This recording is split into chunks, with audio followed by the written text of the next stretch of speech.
আমেরিকার মুসলিম জনসংখ্যা ধীরে ধীরে বেড়েই চলছে এবং ধর্মীয় ও সাংস্কৃতিক বৈচিত্র্য গুরুত্বপূর্ণ ভূমিকা রাখছে। যদিও মুসলিমরা এখনও সামগ্রিক জনসংখ্যার ছোট একটি অংশ। দেখে নিন আমেরিকার শীর্ষ 5টি মুসলিম রাজ্য। পঞ্চম স্থানে রয়েছে মিশিগান, প্রায় 4,50,000 মুসলমানের আবাসস্থল এই রাজ্য, যেখানে ডিয়ারবন শহর বিশেষভাবে মুসলিম সংখ্যাগরিষ্ঠ এলাকা হিসেবে পরিচিত। চতুর্থ স্থানে আছে ইলিনয়েস, মূলত শিকাগো শহর ঘিরেই এখানে প্রায় 5 লাখ মুসলমানের বসবাস রয়েছে। তৃতীয় স্থানে অবস্থান করছে টেক্সাস। টেক্সাসে মুসলিম জনসংখ্যা প্রায় 8 লাখ, যারা নানা পেশায় নিয়োজিত এবং সক্রিয় ধর্মীয় জীবনযাপন করে। দ্বিতীয় স্থানে রয়েছে ক্যালিফোর্নিয়া। এই রাজ্যে প্রায় 9 লাখ মুসলমান রয়েছে, যারা মূলত লস অ্যাঞ্জেলস, সান ফ্রান্সিসকো ও সান ডিয়েগো এলাকায় বসবাস করেন।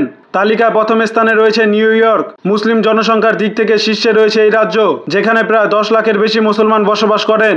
নিউ ইয়র্ক সিটি মুসলিম সংস্কৃতি ও ধর্মীয় কর্মকাণ্ডে বেশ সমৃদ্ধ। এই রাজ্যগুলো আমেরিকার মুসলিম সম্প্রদায়ের সামাজিক, অর্থনৈতিক ও ধর্মীয় কার্যক্রমের গুরুত্বপূর্ণ কেন্দ্র হয়ে উঠেছে।